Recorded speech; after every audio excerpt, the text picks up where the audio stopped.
আপনারা দেখছেন daily news TV. জানাবো আজকের সারাদিনের বাছাই করা অত্যন্ত গুরুত্বপূর্ণ 20টি খবর।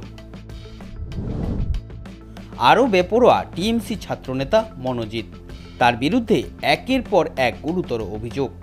শুধু ছাত্রছাত্রী নয়, কলেজের অধ্যাপক অধ্যাপিকাদের কাছেও আতঙ্কের আরেক নাম মনোজিৎ। শিক্ষক শিক্ষিকাদের সামনেই ক্লাস চলাকালীনও যাকে খুশি তাকে তুলে নিয়ে যেত সে। লাগাতার বৃষ্টির জেরে মৃত্যু 37 জনের, নিখোঁজ আরও অনেকে। ভয়ানক বন্যা পরিস্থিতি, রাজ্য জুড়ে এখনও পর্যন্ত ক্ষয়ক্ষতির পরিমাণ প্রায় 400 কোটি টাকা। বিপর্যস্ত হয়ে পড়েছে হিমাচলের সাধারণ জনজীবন। সকল স্বর্ণপ্রেমীদের জন্য সুখবর, আরও সস্তা হলো সোনার দর।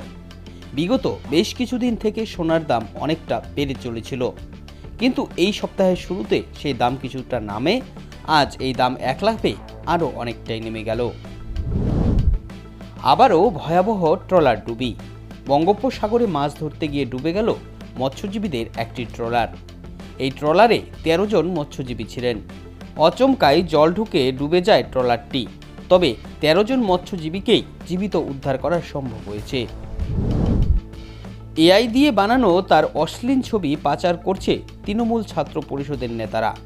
এবার টিএমসিপির বিরুদ্ধে গুরুতর অভিযোগ করলেন একদা টিএমসিপির প্রথম সারির নেত্রী রাজন্না হালদার। মুখ্যমন্ত্রী ও অভিষেকের কাছে করলেন বিশেষ অনুরোধ। আবারও চিকিৎসার গাফিলতিতে শিশুর মৃত্যু, জোর করে সিটি স্ক্যান করানো হয়েছিল। 4 বছরের শিশুর মৃত্যুতে উত্তাল হয়ে উঠল কল্যাণীর জেএনএম হাসপাতাল। শিশুর পরিবারের তরফে চিকিৎসক এবং নার্সদের বিরুদ্ধে লিখিত অভিযোগ দায়ের করা হয়েছে। বিশাল মেগামার্টের শপিং মলে ভয়াবহ আগুন, মর্মান্তিক মৃত্যু 2 জনের। একজন আগুনে দগ্ধ হয়ে মারা যান, অপরজনের মৃত্যু হয় লিফটের ভেতর শ্বাসরুদ্ধ হয়ে। মৃতদেহ দুটি উদ্ধার করেছে পুলিশ, যদিও আগুন লাগার কারণ এখনও জানা যায়নি। আবারও বাংলায় আসছেন প্রধানমন্ত্রী শ্রী নরেন্দ্র মোদী। 21শে জুলাইয়ের আগে ফের তিনি রাজ্যে আসতে চলেছেন। সূত্র মারফত খবর, আগামী 18 তারিখ তিনি বাংলা সফর করবেন, আর এই সফরকালে তিনি একটি জনসভাও করবেন। আহমেদাবাদে এয়ার ইন্ডিয়ার বিমান দুর্ঘটনায় নিহতের পরিবারদের 2/3 ইতিমধ্যে আর্থিক সাহায্য পেয়েছে, জানালো এয়ার ইন্ডিয়া। গত 12 জুন এয়ার ইন্ডিয়ার ফ্লাইট আহমেদাবাদ থেকে লন্ডনে যাওয়ার পথে দুর্ঘটনার কবলে পড়ে, আর এই দুর্ঘটনায় মারা যায় প্লেনে থাকা 241 জন যাত্রী। আবারও জাল নোটের রমরমা কারবার বাংলায়। হাওড়া পুলিশ গ্রেপ্তার করল একজনকে। জাল নোট পাচার চক্রের সাথে যুক্ত থাকার কারণে গ্রেপ্তার করা হয়েছে রাহুল বিশ্বাস নামে ওই ব্যক্তিকে। তার কাছ থেকে উদ্ধার করা হয়েছে 1,86,000 টাকার জাল নোট। কোটি কোটি টাকার আর্থিক তছরূপ করে বিদেশে পাড়ি। আমেরিকায় গ্রেপ্তার হলেন নীরব মোদীর ভাই নেহাল।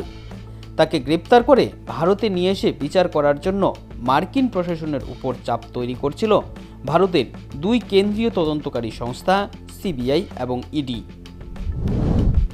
সদ্য দায়িত্বপ্রাপ্ত বিজেপির রাজ্য সভাপতি শ্রমিক ভট্টাচার্যের কাছে এবার যোগ্য চাকরিহারারা। আজ বিজেপির সল্টটেক দপ্তরে যোগ্য চাকরিহারাদের এক প্রতিনিধি দল দেখা করতে আসে। নিজেদের দাবি দেওয়া বিজেপির নতুন রাজ্য সভাপতির হাতে তুলে দেন তারা। আবারও বেপরোয়া সিভিক ভলেন্টিয়ার। গাছের ফুল তোলায় প্রতিবেশী মহিলাকে মেরে গাছে ঝুলিয়ে দেওয়ার অভিযোগ রয়েছে তার বিরুদ্ধে। এই ঘটনাটিকে কেন্দ্র করে রীতিমতো শোরগোল পড়ে গিয়েছে নদিয়ার শান্তিপুর থানার নৃসিংহপুর এলাকায়।